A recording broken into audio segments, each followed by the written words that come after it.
Hi, everyone. Good evening. I am Casey Melancon, Director of Autism Services at Easter Seals Midwest. I want to welcome all of you to the fourth webinar of our four-part webinar series. Today's topic will be social skills, which will help us all learn strategies for teaching and increasing socialization of children with autism.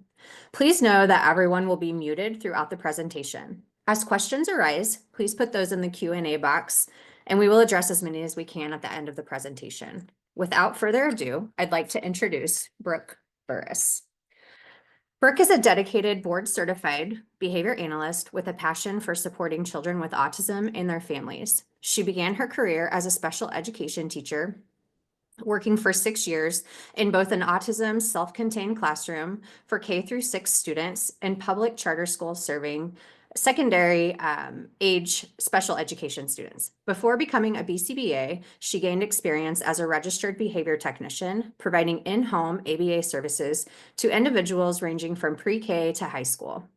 Beyond the classroom, she has coached Special Olympics soccer, middle school cheerleading, and continues to coach middle and high school soccer. Now, in her role as a BCBA in an early intervention autism clinic at Easter Seals Midwest, Brooke is committed to delivering wraparound ABA services that empower children by increasing communication skills and by replacing challenging behaviors through a compassionate approach. She finds fulfillment in helping children and their families navigate challenges and create positive, lasting change. Outside of work, Brooke enjoys practicing yoga, exploring local coffee shops, and spending time with her fiance, her cat Luna, and their newly adopted kitten, whose name is still a work in progress. Welcome, Brooke Burris.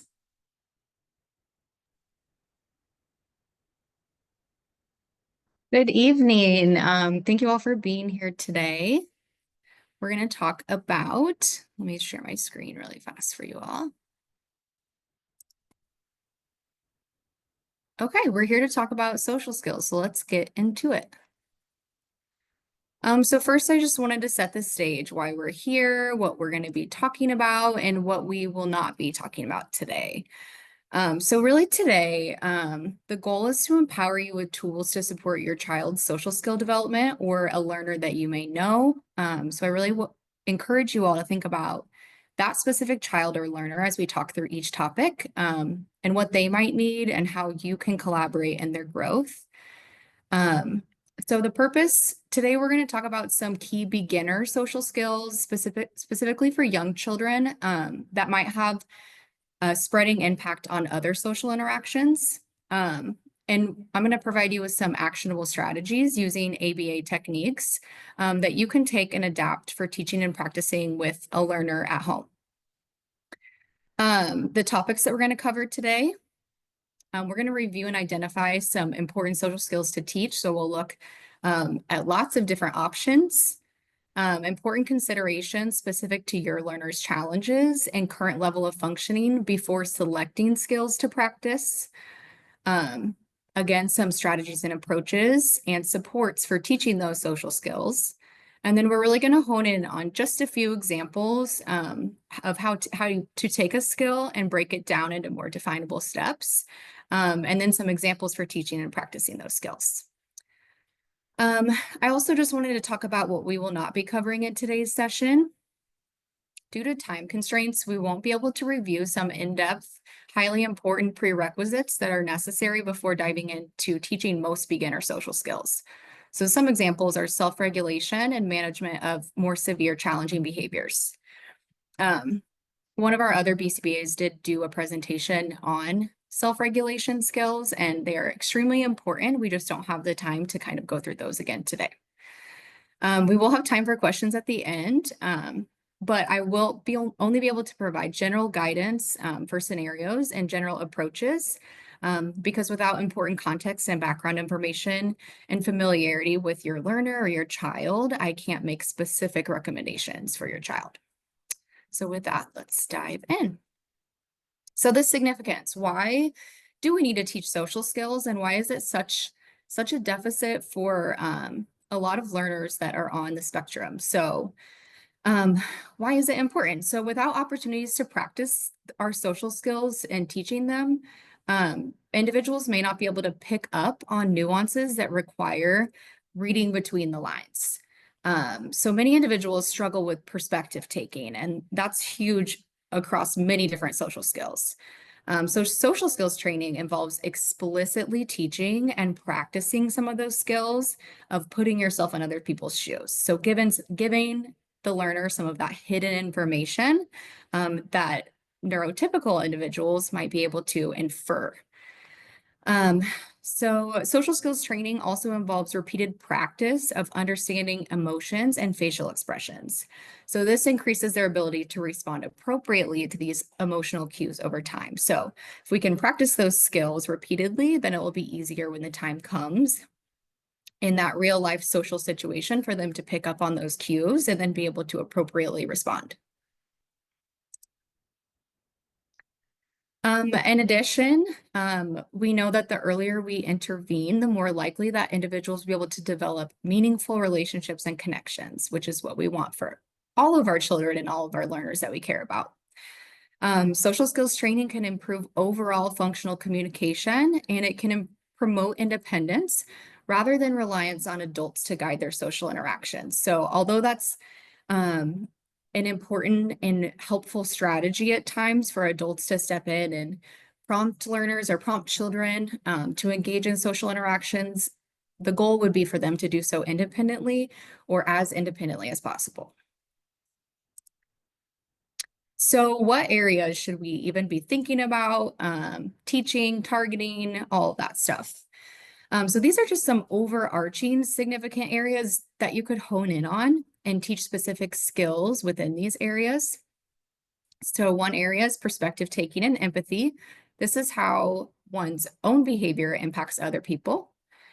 Nonverbal communication, which is a huge part of social interactions. I don't know the statistic off the top of my head, but I know that majority of the way we perceive communication with somebody has a lot to do with their nonverbal behavior and not just what we're saying.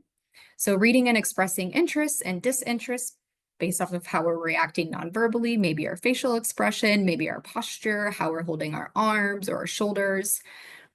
Conversation skills. This one seems like a big one. And there's so many things underneath conversation skills. So initiating conversations, responding to conversations, there's even being able to hold conversations and engage in back and forth responding, which would fall under managing a conversation.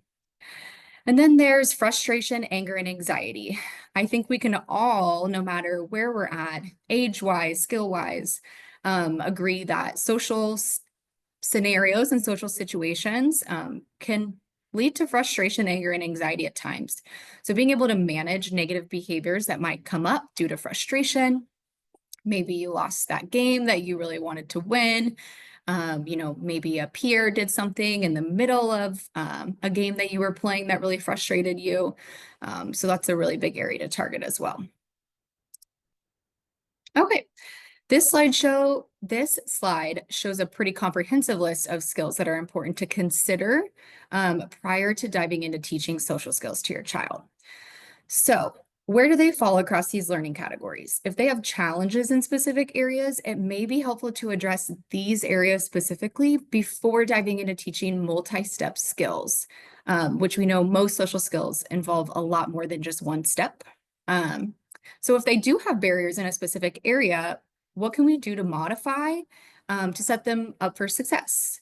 So when it comes to social skills, a key question to consider is, what does my child do too much of, and what does my child do too little of? This is probably a good place to start teaching and practicing. It may mean they have the skills, but just need some help using them at the appropriate time, in the appropriate context, or the appropriate amount.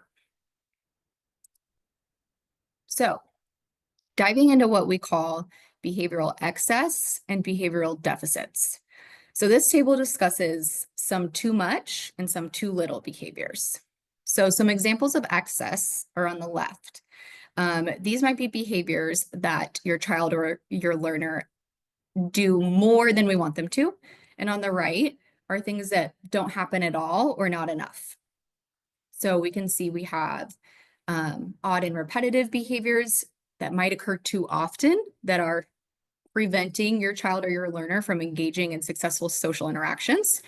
talking too much. So maybe they're dominating the conversation and they're not noticing that, other people want to talk to and don't just want to be talked at. Or maybe it's they only want to talk about one interest. So maybe they're very interested in a sport and that's the only thing that they want to talk about. Interrupting. So maybe they're not able to either notice or kind of work on that impulsivity to not interrupt. They might have a thought and not be able to hold that thought in until it's their turn to share. And then on the right side, some deficits. They might be really withdrawn, and that might be a barrier for them to not engage in meaningful social interactions. They might have difficulty maintaining interest and attention long enough to engage in social interactions. They might have limited flexibility, and we all know that social interactions are not really very black and white, so we have to be flexible when we're engaging in different social situations. And then kind of how we mentioned on the previous slide, they might not have a good understanding of nonverbal cues, which is how neurotypical individuals typically know how to respond in different situations. And then that non-literal thinking piece is also really, really a deficit if we don't have that one. So down at the bottom here, you'll notice it says avoidance and lack of skills does not equal a lack of interest or desire. I think it's really important that we don't confuse avoidance or a lack of skills as a lack of interest or desire from our children or our learners. If motivation is not yet present, that's something we can teach over time by pairing social skills and social situations with good things. So if you put yourself in the learner's shoes, if something's really hard for us, it's likely that we don't enjoy doing that thing. The more that we do it, the better we get at it, and the more rewarding that activity will become over time. Okay, so here is just a tiny snapshot of another comprehensive list of many different social skills.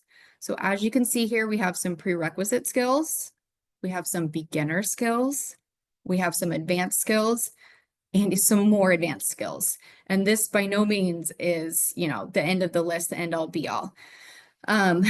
So when we are thinking about the learner that you have in mind, you might notice they might have skills that are scattered or splintered, meaning they might have some skills that are beginner, they might have some advanced skills. So it's really good to take inventory of where they're at and try to teach just a step or two above that. So where to start? What resources can you use? Something that I thought was really important this evening was sharing with you all resources that I found really helpful as an educator, both as a BCBA and in my experience as a special education teacher. There is a free website called Be Good People. This is just a little snapshot that has so many free resources. So I'm going to go ahead and pull this up. And just a quick Google search of Be Good People will bring you to this website. And so I've already toggled in this website, but what you can do is you can choose the age range of the learner that you have in mind. And when you click on those resources, it will populate an extensive list of different social skills and life skills. So within this, you can see there's many different options. I'm going to click in on just one. So let's click on disagreeing with others. It has so many different resources for you. There is a pre-made slideshow that has some really great interactive activities. Often there's a little video, there's some definitions, and then there's some really good examples and non-examples, because a really important part of teaching social skills is that we provide not only what to do, but what not to do. And then it really breaks down the steps of each skill, because like we mentioned previously, most social skills involve more than one step, which is what can make it really difficult at times to teach. So for this one, disagreeing with others, it breaks it down. Step 1, use kind words to tell the person what you think. Step 2, listen to the person with your eyes, ears, and body. Be willing to change what you think.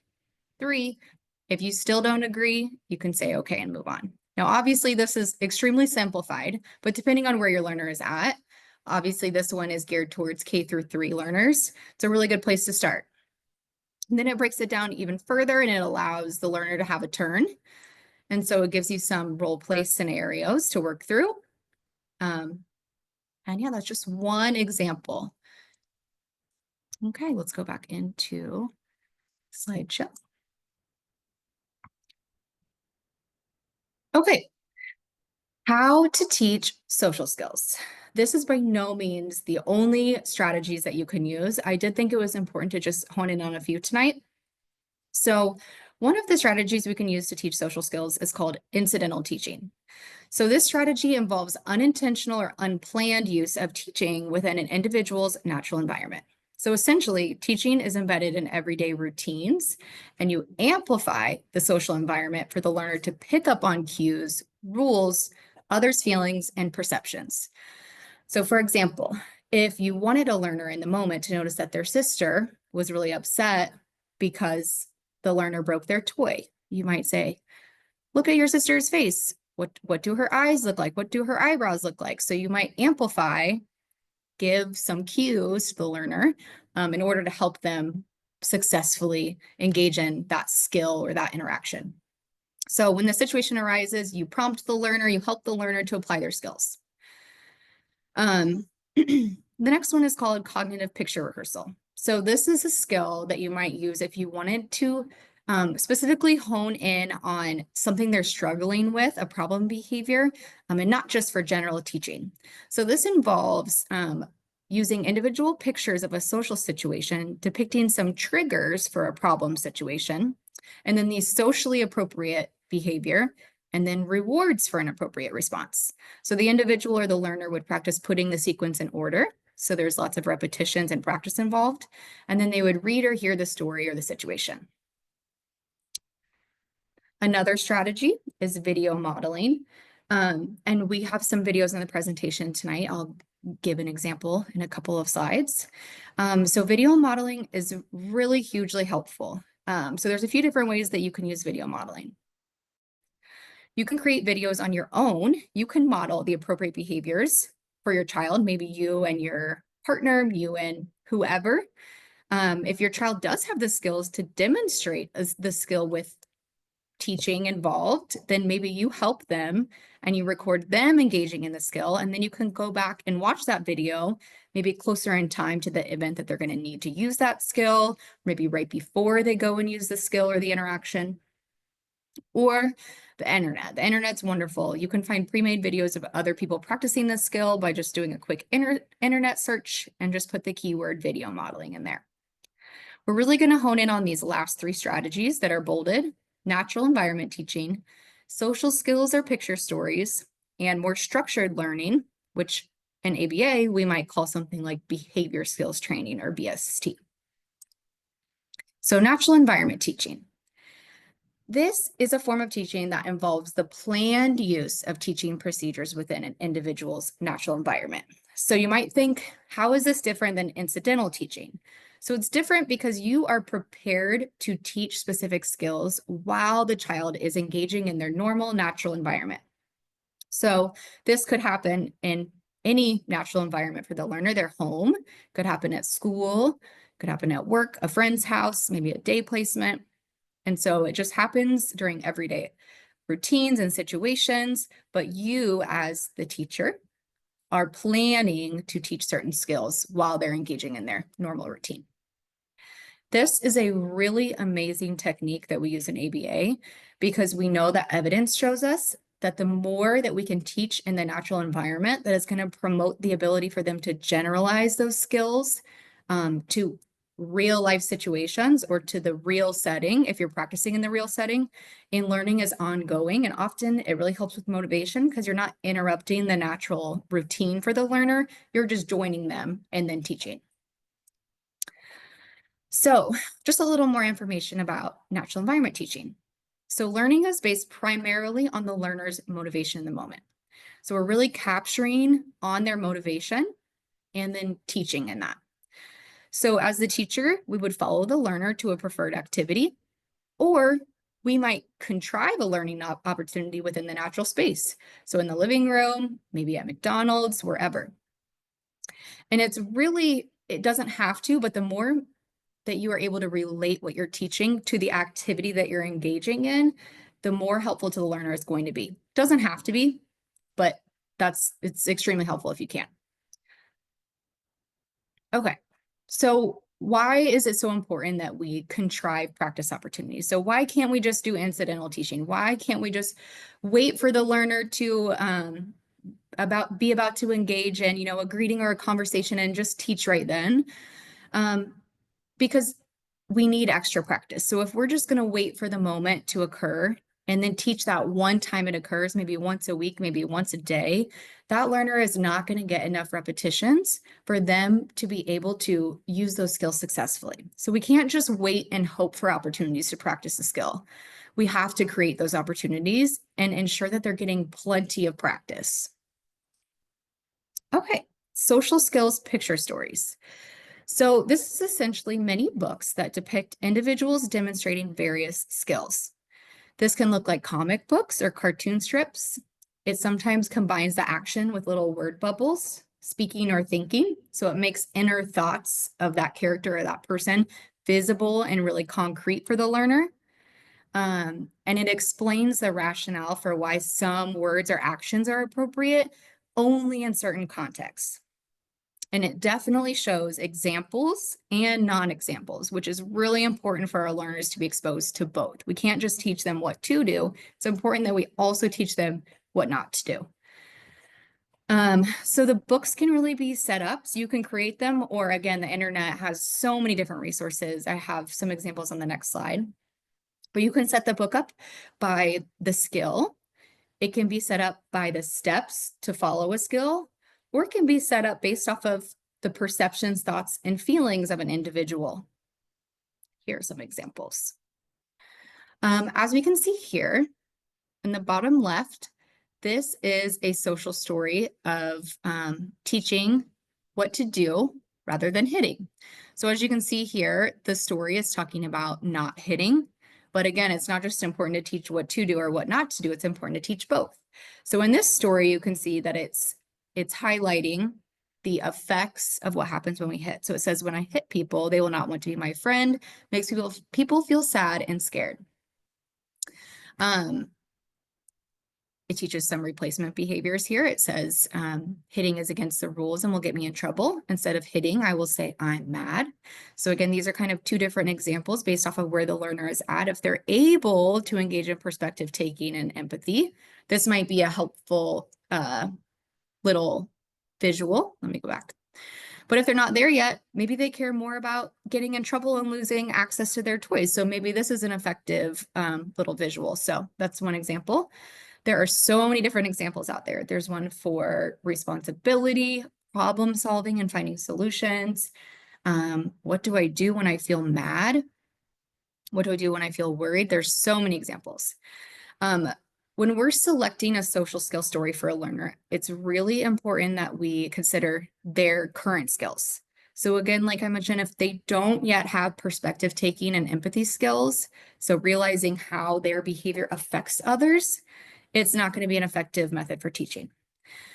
Replacement behaviors really need to be involved in the story. So if we're teaching instead of hitting, that they need to state how they feel and choose a different strategy, that's really great. But if your learner is not yet able to identify how they feel or share how they feel, the social story of teaching to do that skill isn't going to be effective yet. So we have to start by teaching that skill.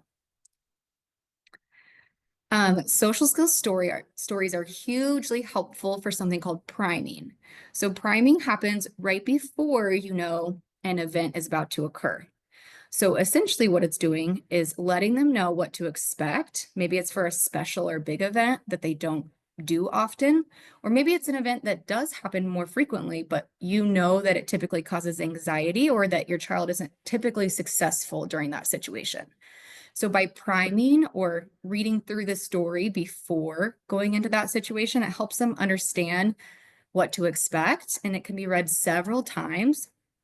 And also can sometimes be used in the moment to prompt your child to engage in the strategies in the story or the alternative behaviors.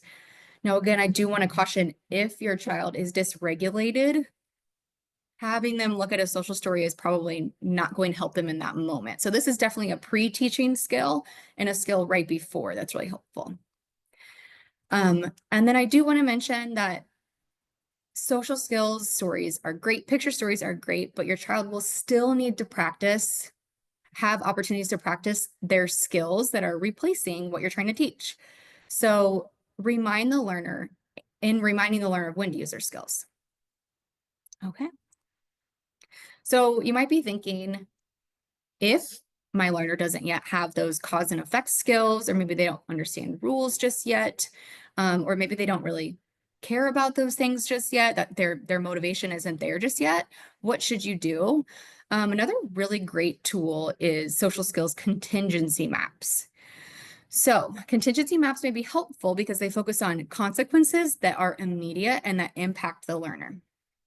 So visuals are great on these as well, but it typically is set up as an if then. So it makes it really clear to your child what will happen when they choose to engage in a specific behavior, maybe the appropriate or expected behavior, and then what will happen if they choose to engage in the unexpected or non-preferred behavior. So an example kind of similar to the social story we saw on the other slide is if I hit, my light just went off. Hopefully it will turn back on. There we go. If I hit, then I will have to take a break, or I'll have to sit out, or I'll have to lose my toys for 10 minutes, etc. Versus on the green side, it might say if I have safe hands or have a safe body, then I will get to play with my toys. So this one is about getting work, but there's one over here that's about being a good friend.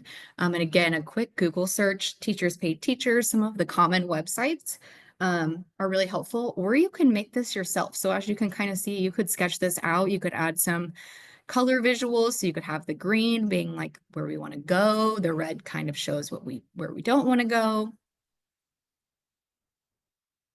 Okay. The next strategy we're going to speak about is called structured learning. In ABA, we might call this behavior skills training. We might abbreviate that as BST. And I want to say that this is a skill that is used for all ages and all ability levels. So this is an approach to teaching skills to adults as well. So before starting to teach a skill, it involves creating something that's called a task analysis. All a task analysis is by taking a multi-step skill and breaking it down into all the steps involved in that skill. We're going to look at an example on the next slide. The next step is explaining or teaching the skill. So we might use real life examples of situations that occur for the learner or are likely to occur for the learner. And this will be more valuable to teaching. Then we will model. So we might do this in real time, or we might watch a video model. And then we will provide feedback to the learner. So maybe they need to do something different. Maybe the feedback is positive. We want to reinforce that and praise that and reward that. And the really important part is that we practice. So we get feedback and then we practice.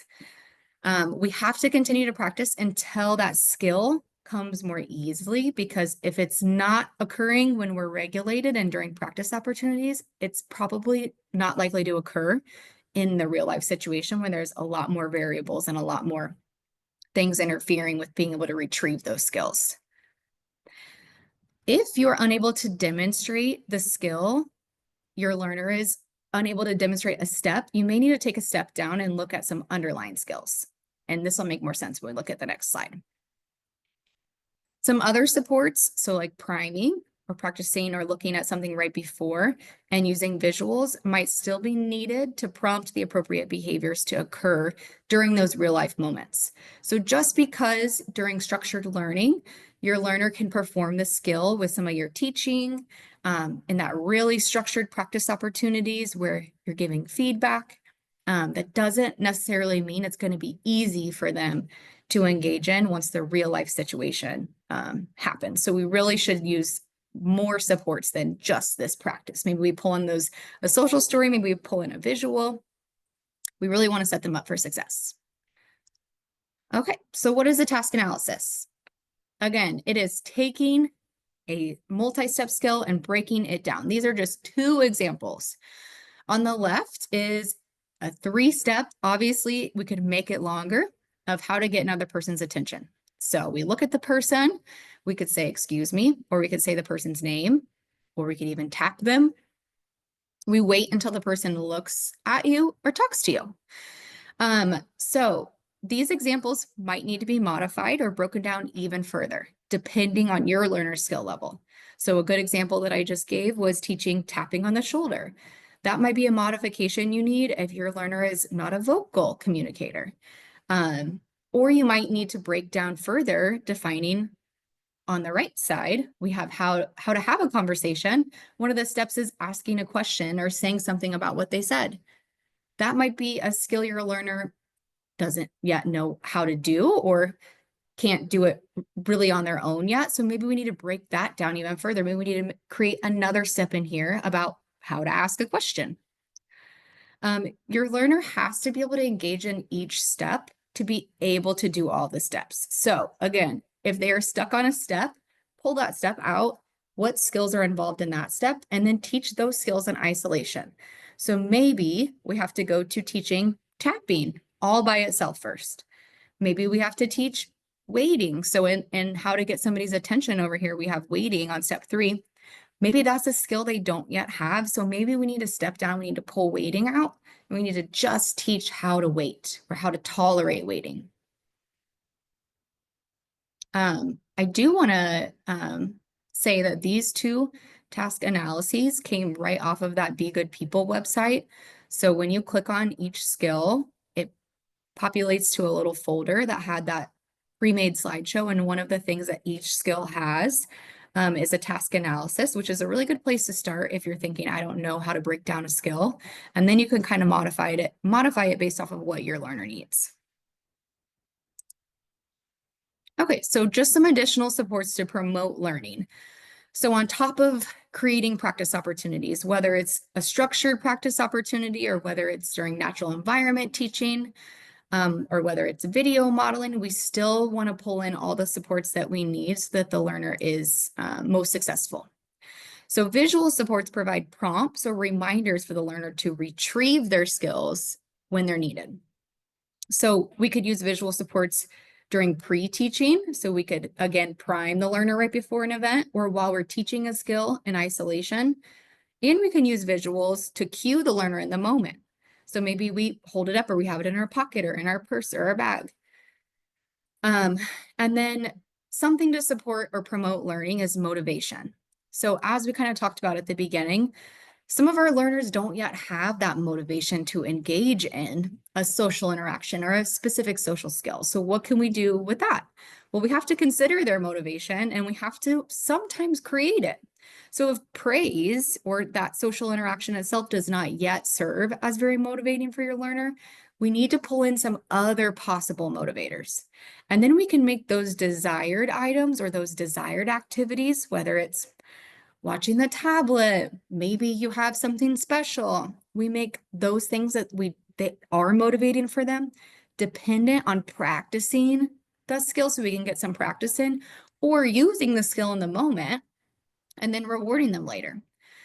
So something that we always kind of do while we're teaching as much as you can, embedding choice. And embedding things that your child's already interested in is an amazing way to keep their motivation high and pair the learning process of probably a hard thing for them with good things. So, for example, if you're going to teach the skill of perspective taking, you might do role playing, you might do structured teaching, but you might embed. Maybe you're going to use the character from your child or your learner's favorite TV show or something that they already care about, and that's going to kind of already catch their interest. We also have in here what's called a preference assessment. So if we know we're going to have them practice something that's difficult or hard or non-preferred, we might ask them, hey, what do you want? And then again, we're going to make that thing dependent upon practicing. So if they let us know, hey, they wanted to go play their favorite game, their favorite video game, their favorite whatever, we'll say, okay, great, we're going to work on this skill. First, we're going to work on this for a few minutes, for this long, for this many times. And then they can have that thing they really care about. Okay, I have a little video here, super short. It is from The Big Bang Theory. Who doesn't love Big Bang Theory? And this kind of gives an example. Obviously, it's from a TV show, but of what the effects of structured learning and priming, what it might look like in a situation. So it appears that role playing or structured learning with feedback and practice was utilized prior to this scene. So this really highlights what appears to be perspective taking, empathy, and emotions. And this is priming in itself. So this is occurring right before they go into the real event. So it involves reminding or prompting the learner, which is Sheldon, to use his skills. So I'm going to pull up our video. Make it big. Let's go over our emotional responses one last time. Okay. Professor Tupperman is dead, and that makes us... Sad. The fact that there are so many people here tonight doesn't make us cranky and claustrophobic. It makes us... Glad. Giving Mrs. Davis the box set of roots was... Bad. Yeah, however. No. Yeah, fine, bad. Okay. So that's just one kind of humor involved example. But I think it's important to realize that we can't expect our learners to apply their skills in the moment. We have to do all that upfront work and teaching and practice in order to really see the effects that we want to see right before the real situations occur. So how do you set up a structured teaching session? So determine how you're going to teach it, decide what approach might be best suited for your child and for teaching this skill. Then we're going to prepare before bringing the learner over to you.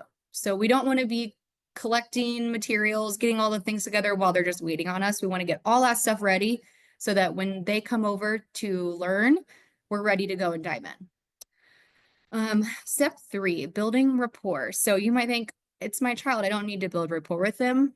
I see them all the time, but it's really important that we don't sit down and immediately start giving directions or placing what's called demands, things that are non-preferred right away. So this doesn't really pair the teaching process with good things. So right before we get started, we're going to take some time to engage with the child in ways or activities that you know that they enjoy before beginning the session. Then we're going to establish rules and the purpose. So all levels of functioning for individuals, we should explain what we're doing and why we're doing it. So depending on the learner's skill levels and receptive language, we might tell them a lot of details about why we're doing what we're doing, or we could also just narrate what we're doing and what to expect. So we want to create some guidelines. And then we're going to identify rewards and interest to keep motivation high. So this is extremely, extremely important. Again, if we're expecting them to do things that are hard or non-preferred, we want to reward them. So we absolutely should pull in additional motivation, especially when we know that it's not a motivating situation or practice in itself. Then we're going to state contingencies. This sounds really complicated, but really we're just going to let them know how they can earn the fun thing that they like or the reward for doing the hard things. So we might say how many times they're going to have to practice or how long they will have to practice before they earn their fun thing. So you could use a timer if it's going to be time-based, if you want to practice for 10 minutes, or you might use something like a token system, which I'll show some examples on the next page, if you want to make it response-based. So you want to say, we're going to practice 5 times, 10 times. And then we really want to remind the learner that we're here to help them. So you might think that they already know this, but it's super important that we encourage them and that we support them. If something's hard for them, we're going to validate that. We're going to say, I know it's hard to work on this thing. I know it's hard to do whatever, and then support them in being able to practice the skill. And then it's super important that we document our progress. So we want to know, were they successful? What support did they need? That way, when we go to practice in the future, we can see, are we making progress? What were we really struggling with? Maybe what do I need to go back and teach differently next time? So this slide just shows how you might teach a learner how they earn their fun things. So these are just a few examples. Again, if you Google tokens, token boards, token systems, you'll see so many examples out there. And so this really allows you to get multiple repetitions or practice opportunities in while also letting the learner know how much work they have to do to earn their break or their fun thing. So I want you to really think, if you didn't know how long or how much work you had to complete at your job before you were going to be finished, how frustrating and upsetting that might be. So it's really important that they know what to expect and how long it's going to take before they get there. And the more fun we can make their token board or how we're doing that, the better. So making it fun is also going to increase their engagement and lean into their preferences. If they love Disney princesses, if they love a specific animal, if they love space, lean into that. Okay, now we're going to dive into just a few skills. I added some prerequisite skills in here. We kind of talked about this at the beginning, but self-regulation is a really hugely important prerequisite that needs to be worked on before diving into most social skills. For the sake of time, we're not going to dive into this, but without this skill, we're really going to be stuck, and it's going to lead to a lot of frustration and probably not a lot of success. So the takeaway is, if your child is still really struggling with this, let's work on self-regulation skills first and overall communication to get their wants and needs met on a daily basis. Communication should probably be the priority. Okay, so I really wanted to focus on a few skills that are really transferable. So waiting is a beginner skill, but it really affects a lot of other social skills and interactions. So a waiting is a prerequisite skill for sharing, turn taking, cooperation, gameplay. So if your learner is not yet able to wait, then they're probably not going to be able to do some of these other things. Here are some ideas for practicing waiting. So we could teach waiting in structured learning. So we might set some really small benchmarks, and we might place 1 or 2 things that we know your child likes: toys, items, motivators. And when they tell us what they want, we might just let them know, hey, we're going to practice waiting. And this is just over here one example of some steps that you might take. You might not need to start at 3 seconds. You might start at 1 minute, depending on your learner. But the important part is that they're practicing this skill often. You might do so in the natural environment. So you might say, hey, you can go play in your playroom or downstairs, and then you might come in, follow them to the activity that they're doing, and then you might interrupt them and practice waiting there. It's really important that once they do wait and they don't engage in like challenging behaviors or something like whining, that we immediately give them that thing back, and we give them praise, and we might pull in an additional motivator, maybe a little tiny piece of candy or chocolate. Okay, and then here's a little short video I just wanted to show. Visuals are great to support social skills. So anytime you can pull in a visual, it's going to be great. This little video just shows some examples. It doesn't have any sound.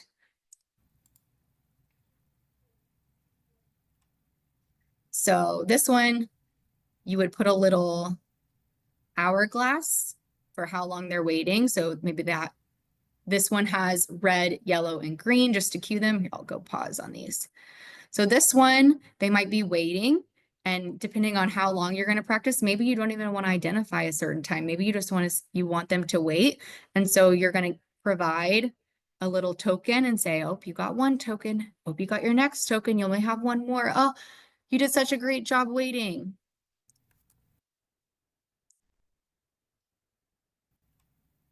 Let's look at the other one. This one teaches behaviors that they can engage in while they're waiting. So we want to teach what they should do. So we don't just want to tell them what not to do. We want to tell them they can have their hands by their side. This one even embeds choice. So they could have hands by their side. They can have them folded in their lap.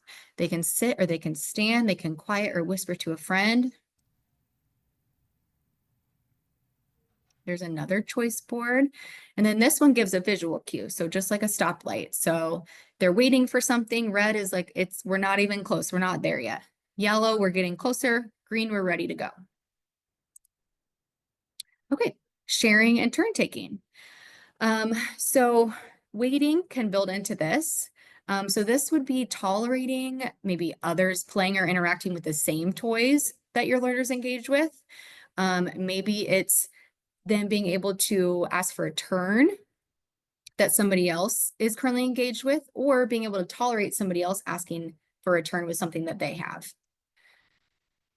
Okay, so we could do structured learning, which we've already talked about, where we do explain, we model, we do some role play, we give them feedback, and then we practice, practice, practice. Another idea would be video modeling. So I have a short little video here that involves video modeling the skill of sharing and turn taking. And so I'll pull this up for us to watch real quick.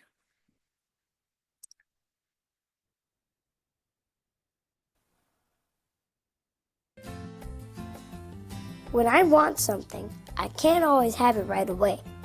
Sometimes I have to wait. That's okay. I will wait quietly. I won't complain or ask again. That's the polite way to wait. Sit or stand quietly. That's how to do it.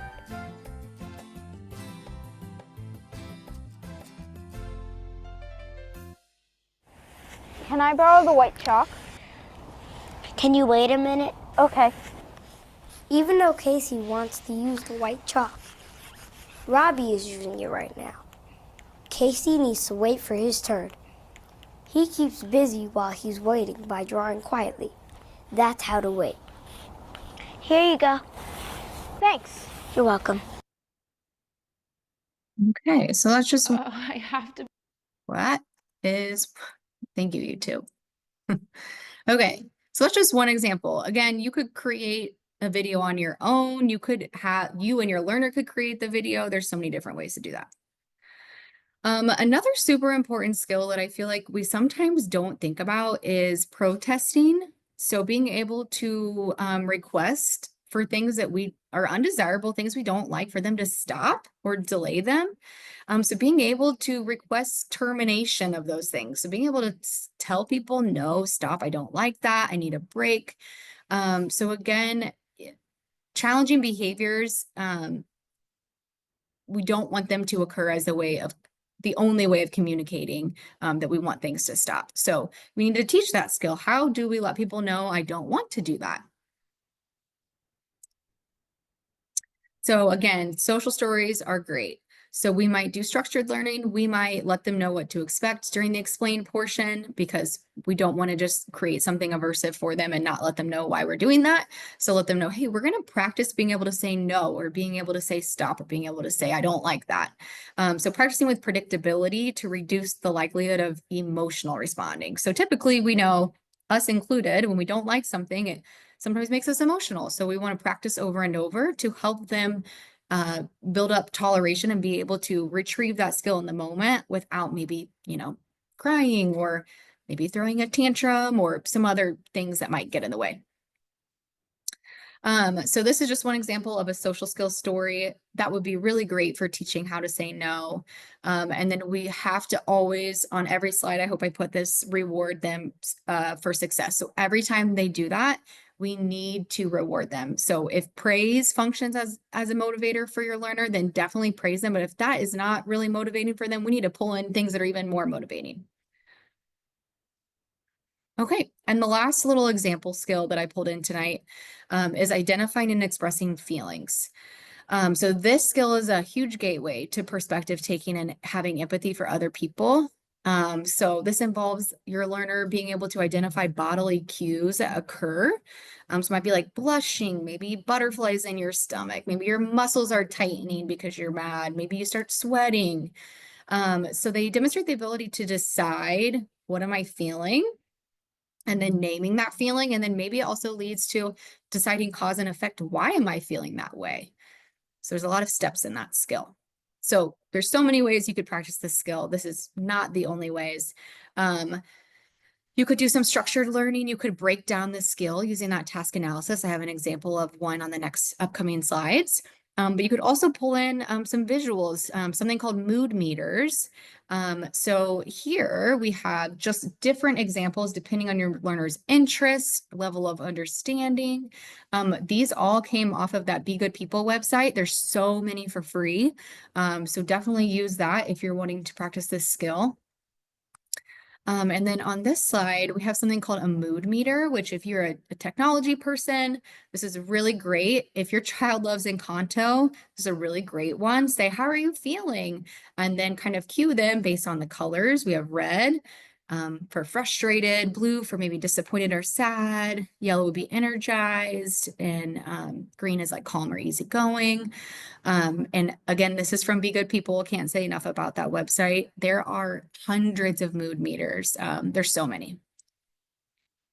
This is what the back end of it would look like. Here's an example of a task analysis for identifying your feelings. So step 1, and it really breaks it down. Notice how your body feels, what you're thinking. Think of words for different feelings. And again, I love the visuals on each of these slides to assist with the understanding. Just for the sake of time, I'm going to click through. But again, this resource is free and it's on Be Good People. And then the final step. And it also even tells them they could say they're feeling out loud. They could also just tell it to themselves. So they're just identifying it. Okay, so I know there's so many social skills, and I apologize if I didn't cover the one that you wanted to hear or it wasn't within your learner's age range. But I really want to revisit the child that you had in your mind, what resonated with you, and maybe we can talk through. We have some time for questions and discuss how these strategies could fit into your child's life. But the takeaways that I really want everybody to think about is that social skills development requires a lot of patience, consistency, and lots of opportunities to practice and for the learner to give feedback. So the techniques that we discussed, like structured learning, visual supports, natural environment teaching, those are going to promote real world success. And then it's super important that we modify the strategies to your child's unique strengths and needs. So some questions that you might ask yourself is, what have you learned and what could you apply? What strategies resonated with you and your child's maybe challenges or strengths?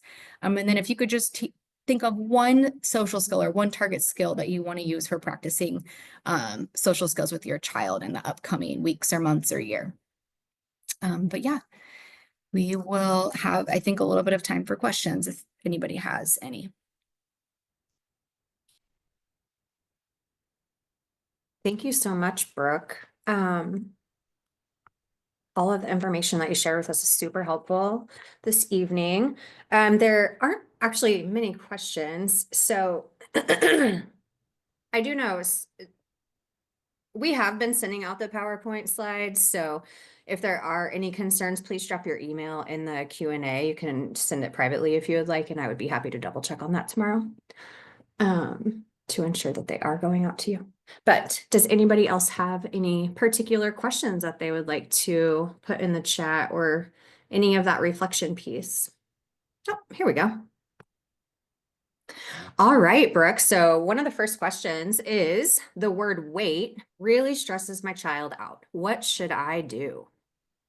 That is a really, really great question. And something that we think about in the field of ABA is kind of like trigger words. So some trigger words that we have to always consider is like the learner's history.